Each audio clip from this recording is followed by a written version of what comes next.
So there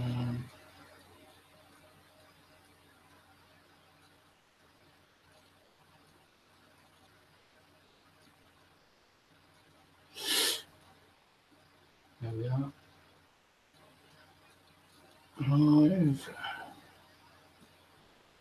Live chat.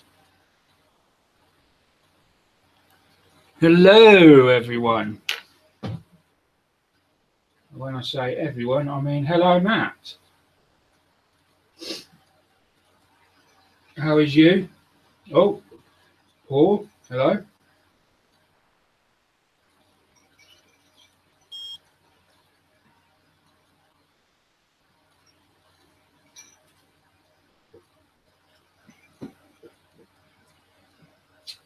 So let's put that down there. It'll probably go off. Let's put it down there.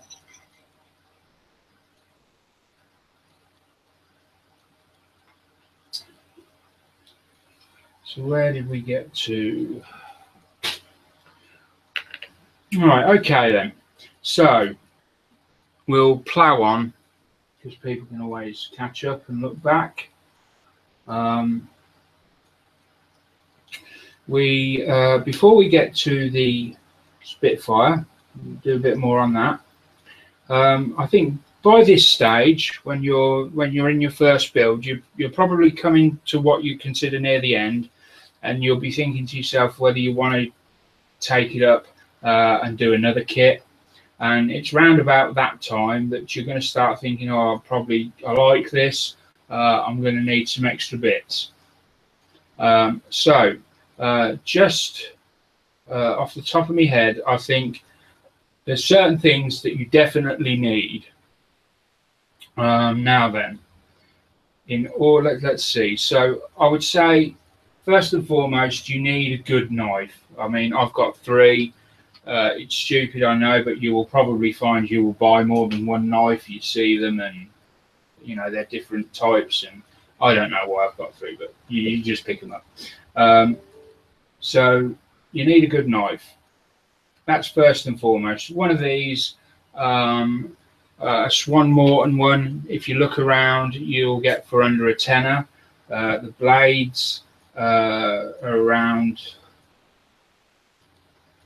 You're better off buying the blades offline. If you go into a hobby shop and buy the packs, they sell them in like packs of 5, and they're very expensive. Whereas you can buy them priced per blade online and places like that, and you can get them a lot cheaper. So that's your best deal with them. You're going to need sanders. There's no way around it. We've been using these purely because this is a beginner's build, and this is what I'm guessing what most people would think first of all they'd go and get. These are no good for any long-term sort of commitment to the hobby. They're coarse. They leave huge gouges in the plastic. Some plastic's harder than others, so you know, Airfix is particularly soft, so they do quite a lot of damage to that. So you need a range of sanders. Now you have got a couple of options. You could go out and you could get yourself a small stick or a small sanding block and buy yourself sheets of sanding paper. Believe it or not, that's not as cheap as it sounds. Because you know that pack of sanding paper that you were looking at down at B&M that says it's got all the grits in, it's not really going to be any good, because when you actually get it home, it's more suitable for walls and doors, and it's not designed for fine, you know, such as this. So you really need to get the higher grade sheets, which, if you bear with me, I think I've got one lying around. I did have. I think I misplaced it. Oh, here we are.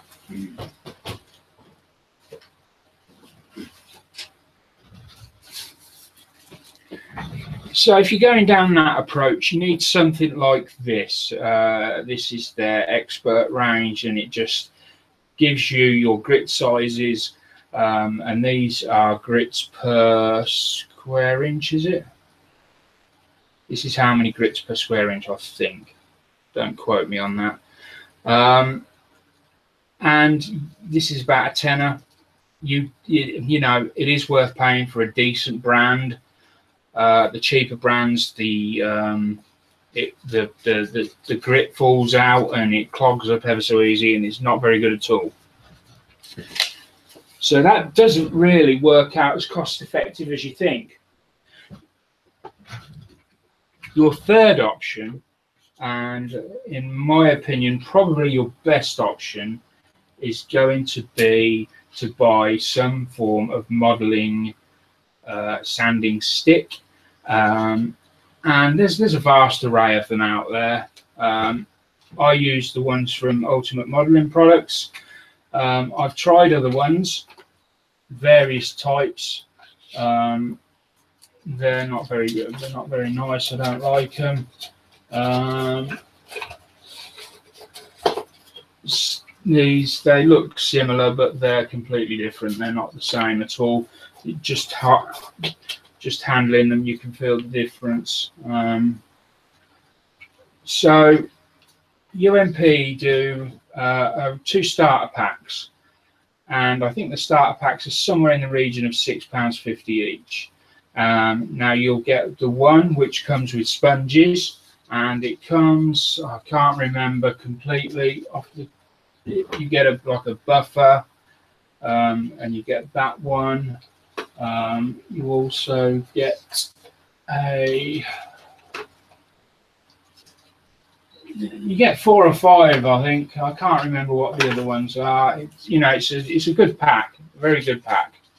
I've had these over a year, and you know, I'm still going strong with them. Some I use more than others, and they're great. They've got a sponge barrier on, like a sponge back into them, and so when you're sanding things like Airfix models or any sort of model really, you can see that when you push down, it flexes around the piece you're sanding, so that you don't end up, if you use this, you're just going to gouge a flat line across the top and end up with like a little table running across the top there. It's no good at all. Whereas this, you know, it will sand to the shape. So you want a pack of them without a doubt. These also are extremely good for finishing. When it comes to getting a nice gloss, when you're doing a car finish or anything like that, they're good for that. So highly recommended those. And then the other beginners pack they do are the finish sticks. Now I've got to confess, when I first started modeling, I didn't have a clue what a finish stick was. I had to go and look into it, and it is what it says it is. It's a thin stick of similar sort of sanding paper to what you get on these. There's not so much sponge backing on, so they're a bit more rigid, but they are excellent. Sorry about that, fly.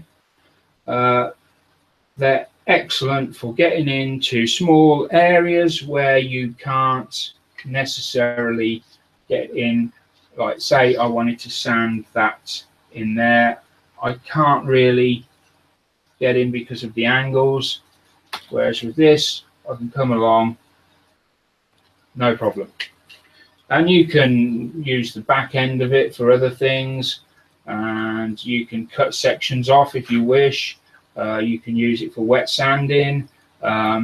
So highly recommended, both of those. You're looking at probably about 10, 15 quid posted maybe, and you're set for a year or more, I would think, with just that small purchase. Then we come on to masking tapes. We're going to be using these tonight. You really need some masking tape. Preferably get the proper modeling stuff, not the DIY stuff from Wilco's or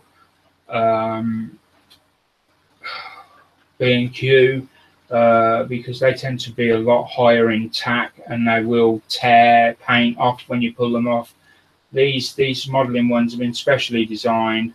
They're a lot gentler on the paint finish, and you get them in various sizes. I've got a lot more over there, and they come right up to this sort of size. This is sellotape, obviously, but and there you go. Now, I'm not sure UMP does these. I'm not sure whether they do these. So I don't know if Paul's in the chat. Maybe you can confirm whether they do this bigger size or not. Anyway, worth looking around. If you can't get them from there, you can easily go on eBay and search masking tape out. But this thinner stuff is excellent, and I've got one somewhere that is ultra thin, which is perfect for canopies and such like. Let me just see.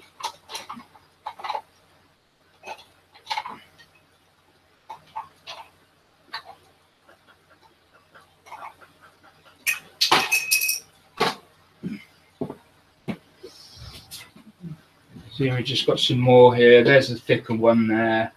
And this one, the white one that you get that comes from Tamiya, that actually you can curve that. That's a tape that's curvable.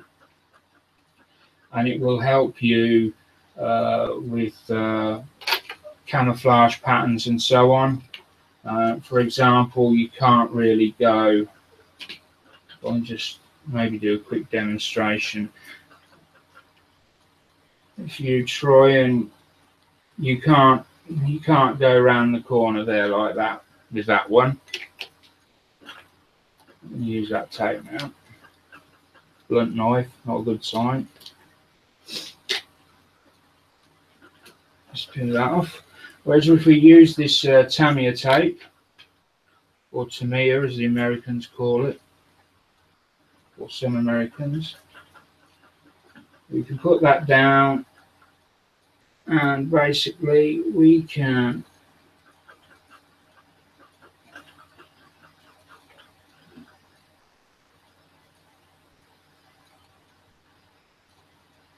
curve that like that. The thinner the tape, the easier you'll find it to curve in smaller spaces. This one was a little bit too thick for what the size I wanted, really, because obviously on these scales it's too thick and bulky to get around these short corners. But bigger planes, you get that. Smaller stuff like 1/72, you'll get a more narrower type of plane. Then we move on. Obviously, a bottle of water is always handy to have. When you progress, you will move on very swiftly. Once you've got an airbrush, once you buy an airbrush, I'm not going to do all airbrushes in this segment because there's just too much stuff to go over. So at some point you'll transgress from painting by a hand brush, you'll go and buy an airbrush, and then you'll start wanting things such as thinners, airbrush cleaners, and that sort of thing. We'll leave all them for another night.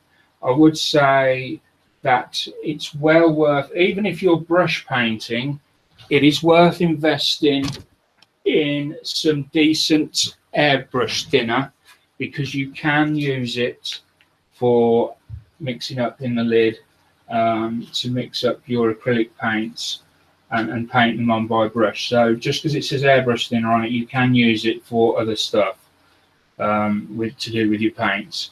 One of these is £7.49, I think.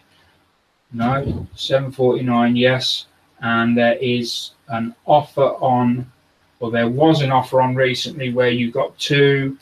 You could have airbrush thinner and airbrush cleaner, which is also excellent for cleaning your brushes. and you could get the two for £13.50, I believe, plus postage. Very good buy. Depending on how prolific your building is, will obviously determine how quickly you get through it. This is my first bottle of airbrush thinner, I think. Yes. So I've had this for over a year, and I've got about a quarter of a bottle left. The airbrush thinner I get through a lot more than that. I tend to use that more than everyone else. And this is my third bottle, I think, and I've probably gone through 2 bottles this year of this. Hello, I'm the missus from upstairs. What's the painting at the background? Somebody wants to know. Yes, I have been watching. Painting at the background? Somebody asked the question, what is the painting in the background? If you don't see your questions, you're not going to answer them. What's the painting in the background? Oh, Rob. There you go. I don't know what background you're looking at. Mize is thinking to that from last time. Yeah, but the camera's not looking at the... Not now, it's not. Was the camera moved at one point? Today? We moved the camera? Yeah, but this is it's only been in the last few... That's the... I'm just... Right, okay. Giving you... Rob, which picture do you mean? Which painting? I'll be helpful. Hi, Les.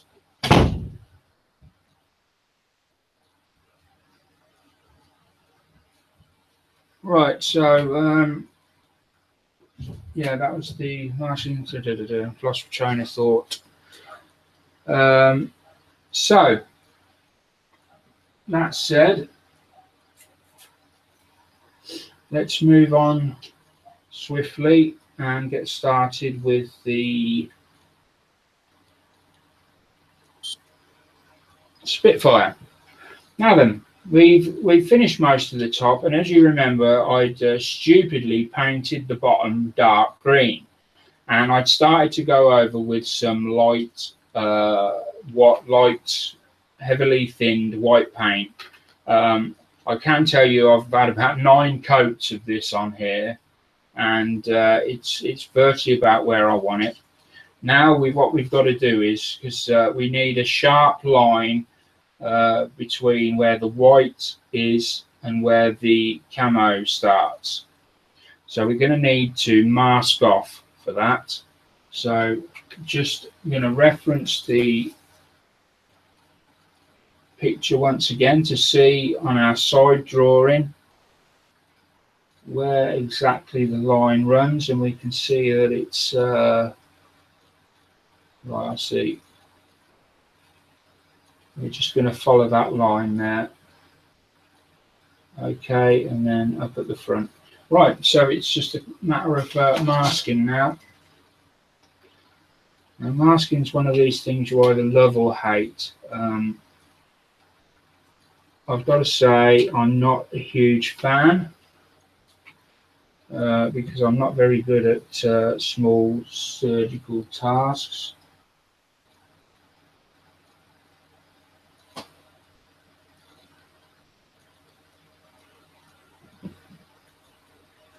The painting, not painting.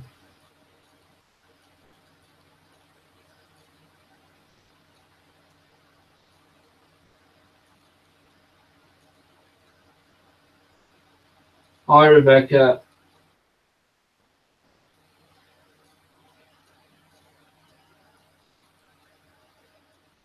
The painting. I'm sorry, Rob. I don't know what you're going on about.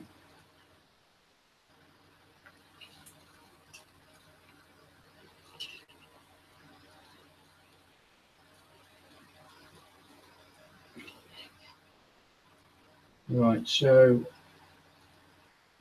what we can do here is just take roughly however much we need, tear that off, and then so it doesn't end up ripping a load of paint off, just going to keep that on the back of my hand a second and just tear it off like that, and that will help prevent it getting too stuck down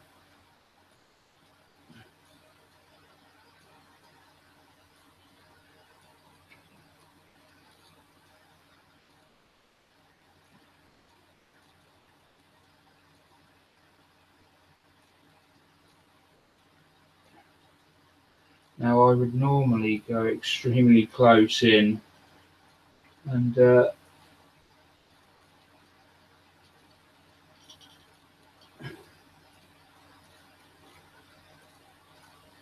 a very close look at what I'm doing, but I'm not going to need to do that at this point. If we were airbrushing, we would need to mask off the whole area.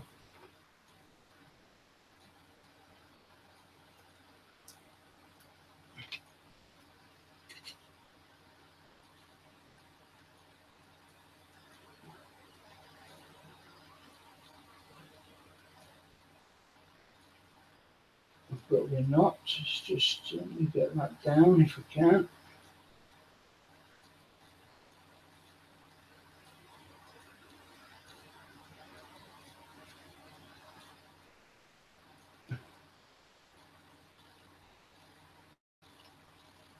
And there we go. So we've got mask there. Just need to put a little bit. You see here where it's not quite, it's gone off at the wrong angle at the end there. We don't need to worry about this end piece.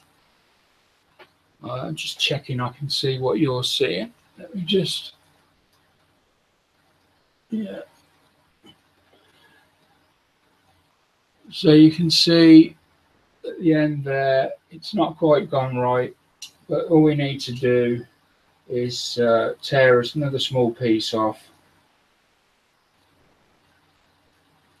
Doesn't have to be a massive piece, just enough to patch that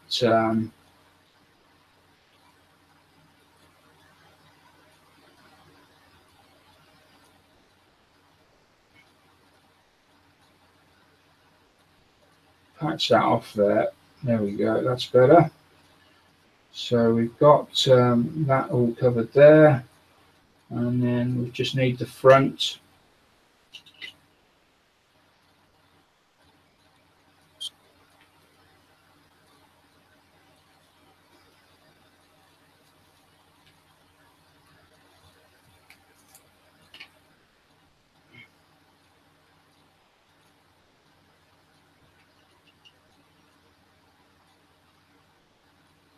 Now then, this may have a slight curve, we'll see.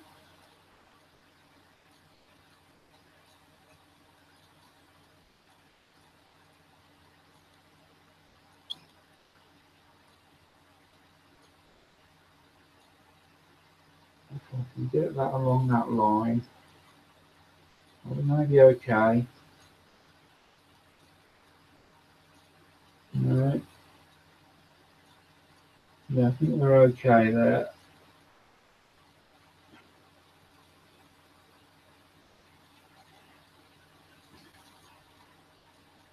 And we want a straight line on the other side.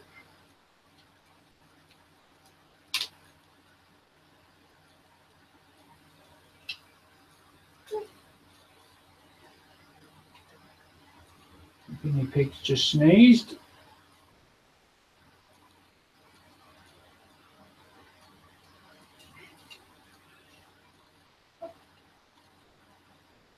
Need to come back down. It's very fiddly. And sometimes what I do use, if I'm struggling to get it aligned, because my fingers get in the way, like sausage fingers, just use some.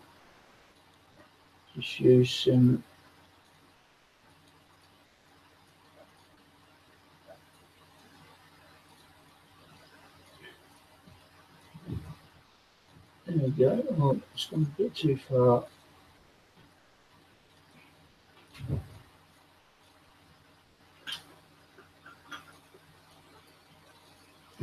Just come back. Sorry, I'm not used to working that far in front of me. Just a slight nod. They can't actually see what you're doing. Right, so there we go. We've got the mask on either side. That'll do. That's all I need, just to make sure. And then we can add the white paint. So this is where we're going to use. This time we're going to use a bit of proper thinner.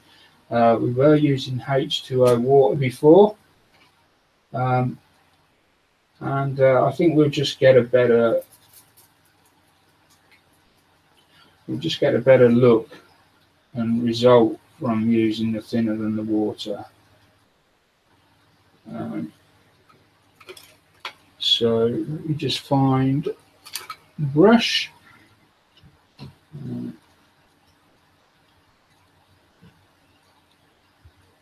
Add a bit into this medicine cap or medicine cup cap. And then we'll just add 2 or 3 drops of 1, 2, 3. Oh, there's a little bit of a dribble there. That was a bit like 1, 2, 6, 7, 8. But we'll go with that. We'll see what it looks like. It's not too bad. It's quite a thick paint anyway, so I think we'll get away with that. And then we just need to go back now and make sure that the tape is down well and sealed against the side. And then what you want to do is you want to brush away from the edge. Don't brush into the tape because it will find its way underneath when you pull it off.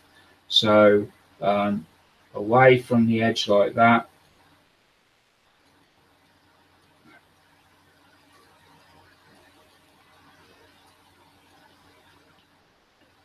Any paint that does get under the surface we can tidy up after we've finished.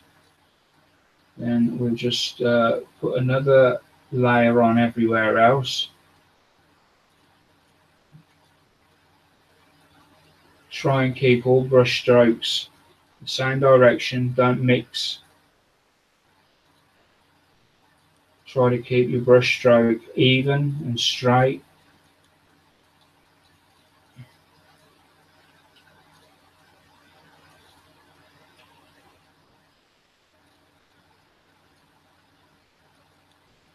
And when you come to big wide areas like this, try not to, I know I've done it in places myself and it's a bad habit.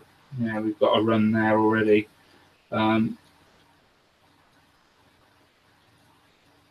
Try to start at the top of the wing and don't lift off until you've reached the bottom.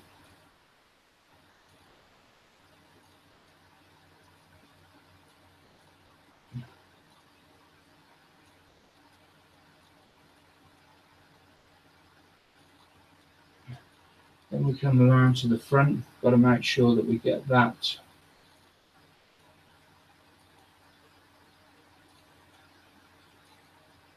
all on there.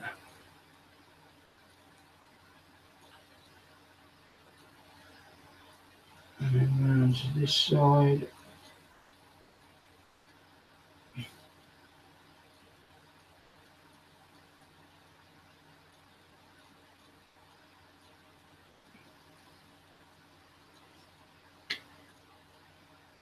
It's not ideal underneath. I've made a couple of mistakes, and because of that, there's been too many coats of paint put down really for it to be ideal.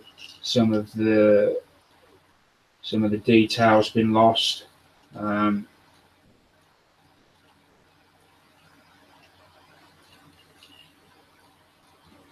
But I did restrict myself on what I could use.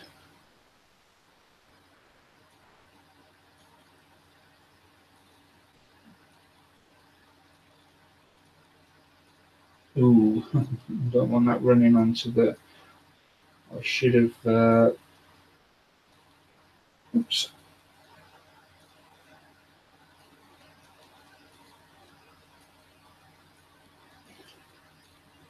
and then that running onto the surface over there. So there you have that. That's generally what we're going to do there. We'll just put a bit more paint in the wheel wells.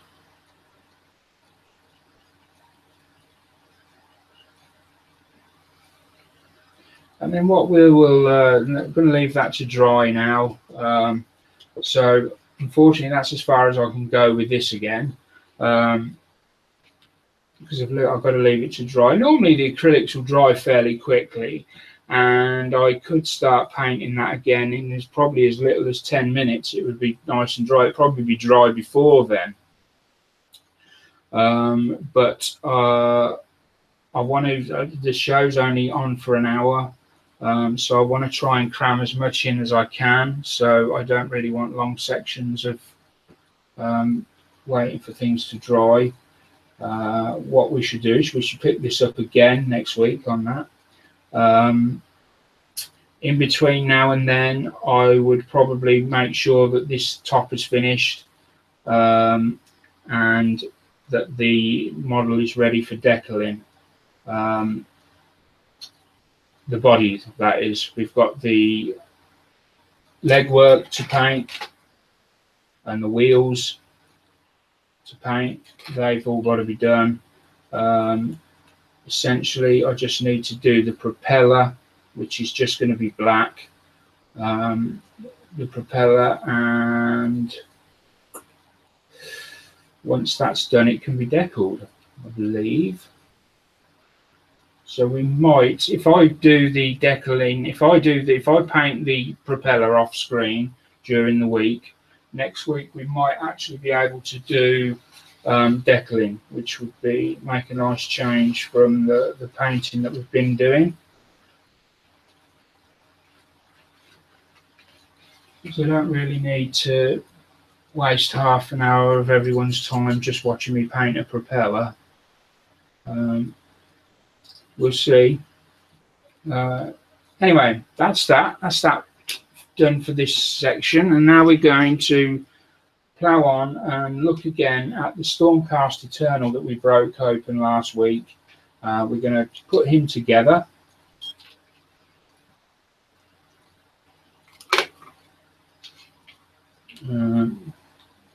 This is probably where I'm going to find out I've lost his head.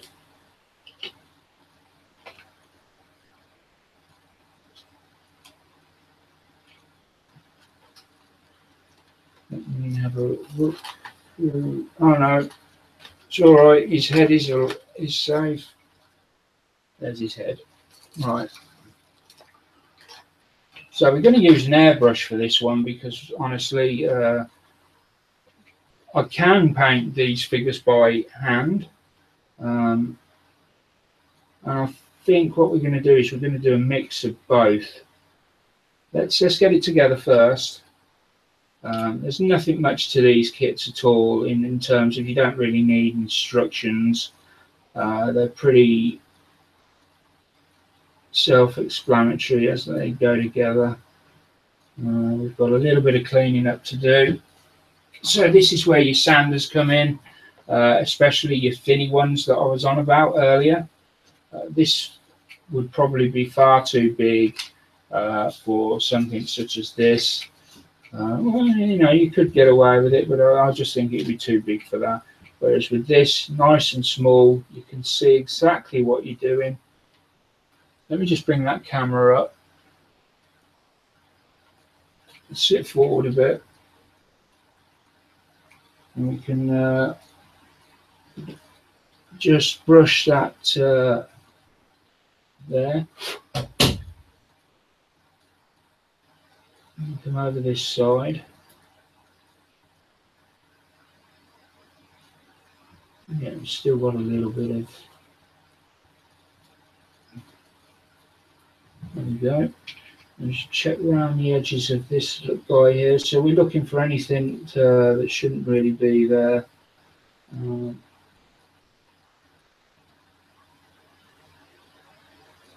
not sure if that's a sprue gate there or not. There's definitely a bit of one on the bottom of the foot, so we'll get rid of that.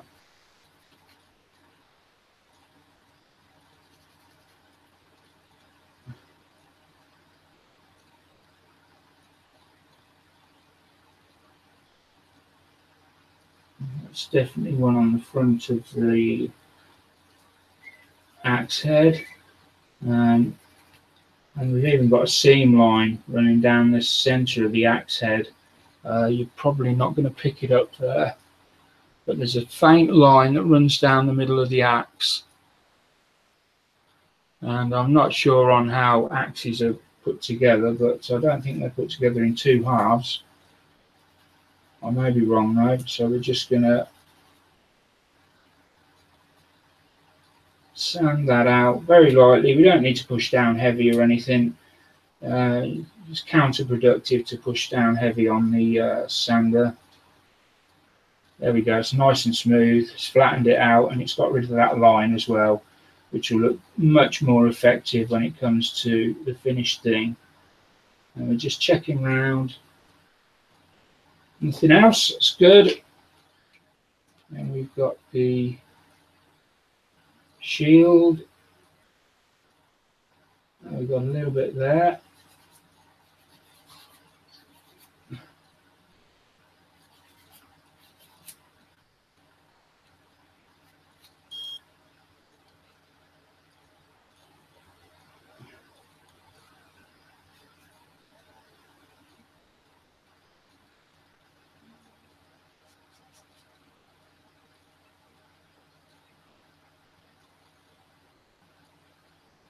So there we go, that's all done, and let's just take a look at this guy's head.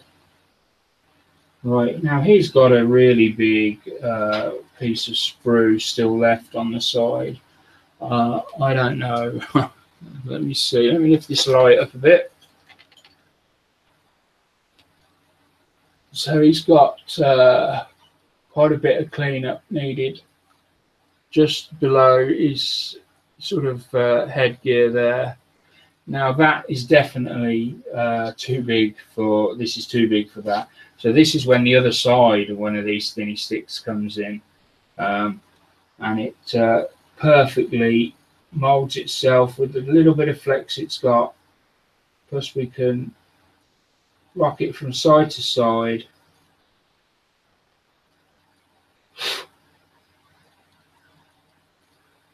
I've accidentally sanded one of the spikes off. Oh well, he can have been in battle. That guy's been in battle. We'll just add a bit of blood to that.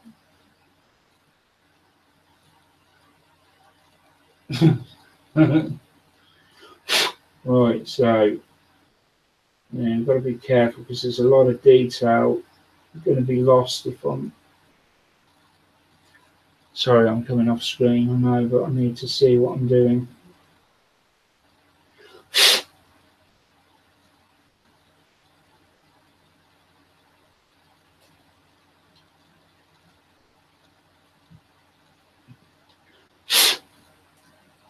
There we go.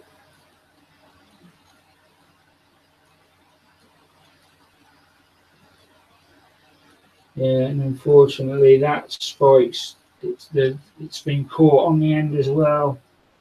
Only very slightly, but yeah, we can do something about that. That's not a problem.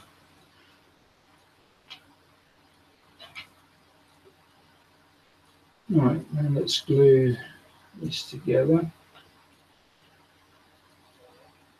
So the main method I use for gluing, I just position them dry fit. So just go in, position your item or piece where it's going to go, have a look round, make sure you're comfortable with it going like that.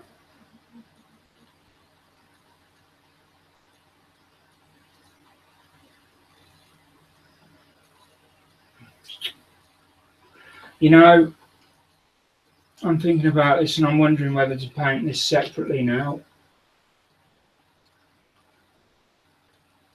I'm new to figure painting, as I said at the beginning of these shows.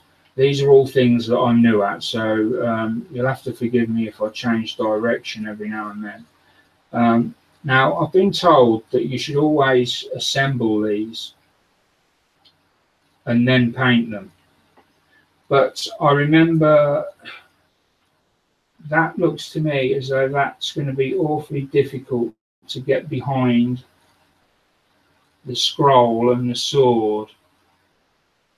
At the moment, I've got full access to the handle there, the back of the sword, the front of the sword. It's not, it's not obscured in any way.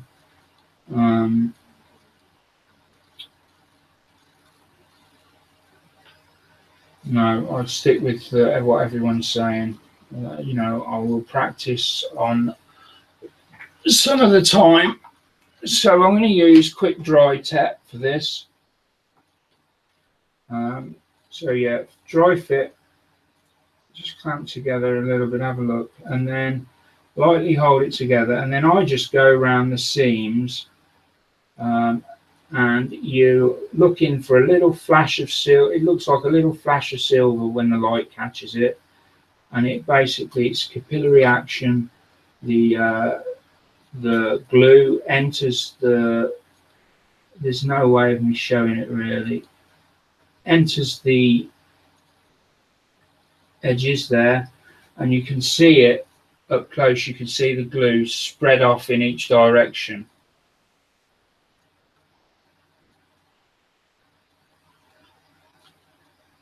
Let me see if I can. I don't know if this will work or not.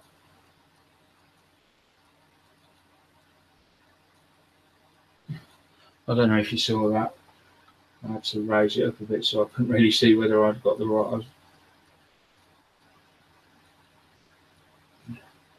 So we've got a nice bond together there.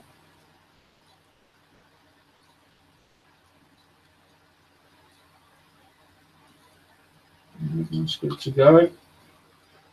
Now we'll pop this head in.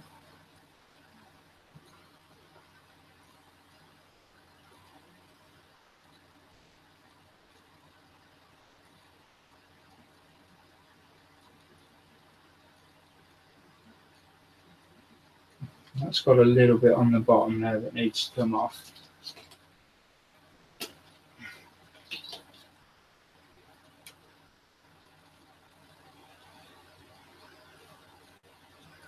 I've changed to a finer gripped one because it's only a very small amount on the bottom, and I just want to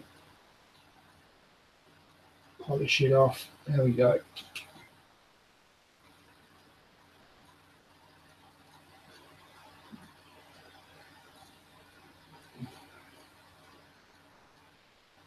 I'm not going to be able to get the brush in ideally on this one, so I'm just going to pull some tape, and because it's quick dry, you probably need to pull a bit more than you would normally have to because it evaporates by the time you get.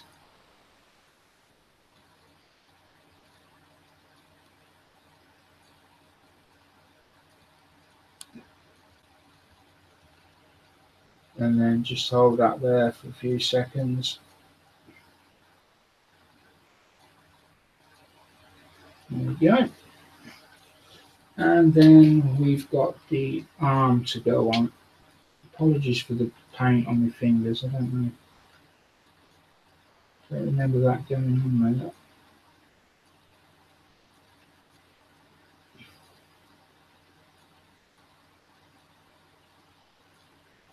And that's just a case of adding that and roughly sort of having a feel where you think that is positioned correctly. It will only go on one way comfortably. I mean, you could stick it on anyway, but it won't feel right. And then all of a sudden, you'll come to one point where it just feels just right. You can use the top of the sleeve as a guide. As long as that matches up with the top of that sleeve, you're in the right area. and I don't think this is going to be one that I can hold and glue. Purely, it's a bit too cumbersome.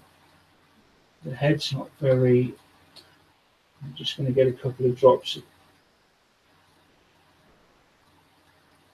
tape down there. And then there, this maybe.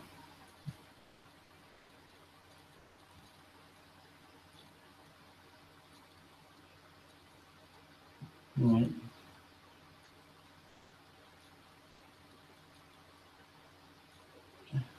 There we go. Yes, not sticking very well this time. There we go.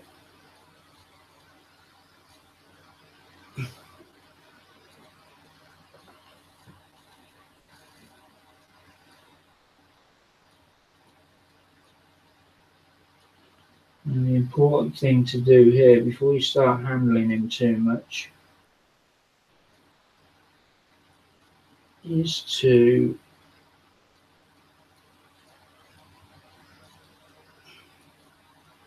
make sure it looks okay from the back. Yeah, it's not.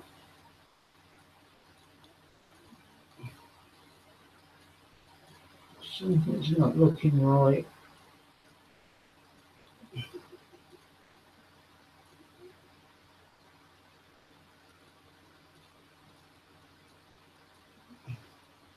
Yeah, that's the right point, but it doesn't feel.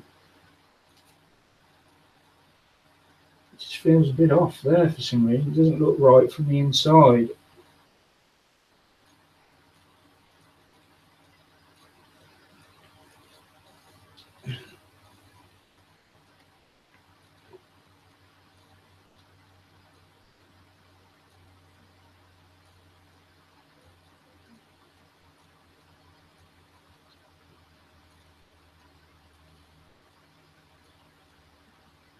Right. Not glad we lost the tacky that we had there.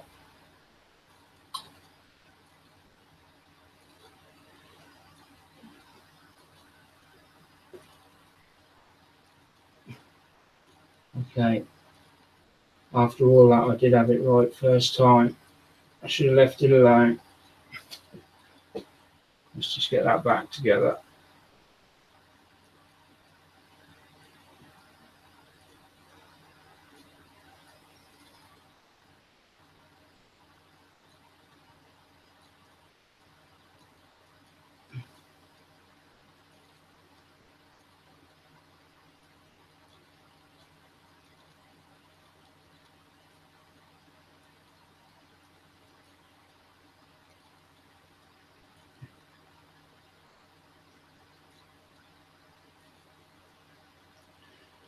It's not. It's fighting me. It doesn't want to glue very well.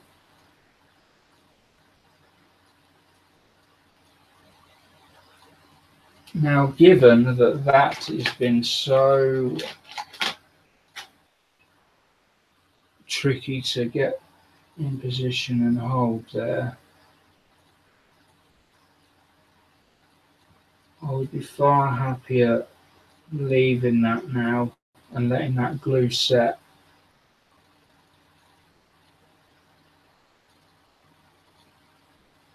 Because I think if we start handling that now and spraying it or painting it, well, we're going to prime it first.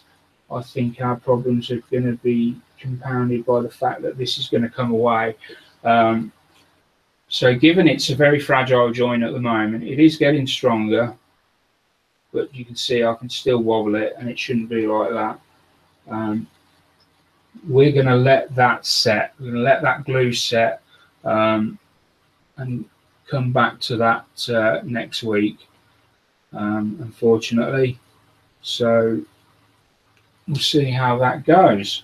So I finished a bit earlier than I was anticipating.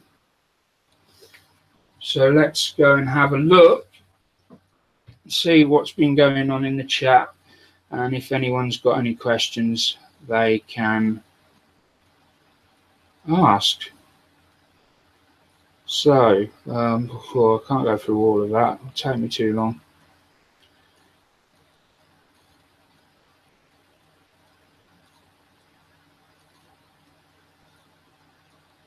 Yes, Les, the tape does get stuck under the brush. The paint, it does get stuck under the tape occasionally. I find the better the tape, if you buy a decent tape, there's less chance of it happening.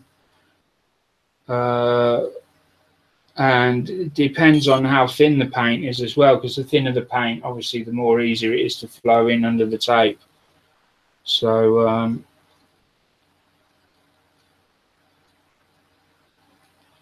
hi, Richard, Rachel.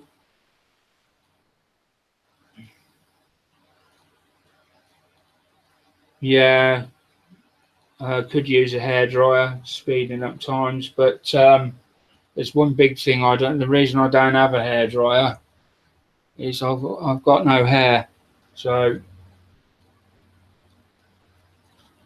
no point investing in a hairdryer just to dry paint. I suppose I could get a cheap one. It's a good idea, though.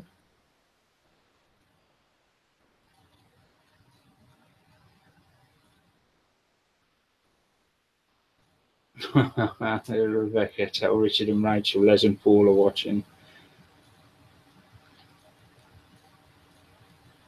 No, Norman, I don't think I'll be using a gloss coat on it. It will probably get a satin sheen over it, maybe, at the very most.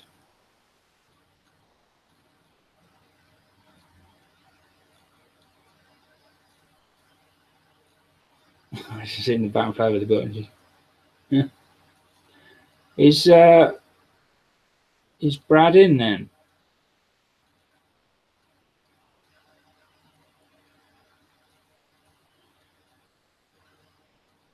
Yeah. Put together by a surgeon. I was telling the chaps the other day, I actually had somebody once ask me in one of these, in another hangout, whether I was actually a real surgeon. I think it's tail art, Les, the pictures on my shirt, but they're on playing cards. So, I don't know. They look like the tail art you used to get on planes.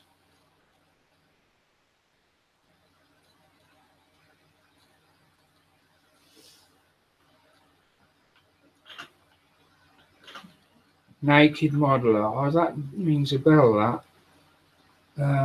Naked modeler. UMP, Sanders.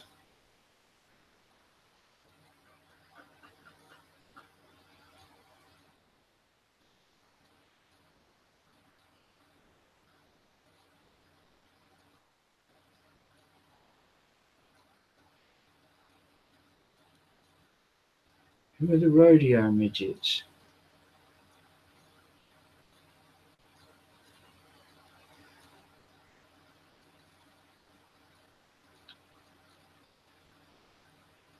Let's see, what's this one that's held for review? There we go.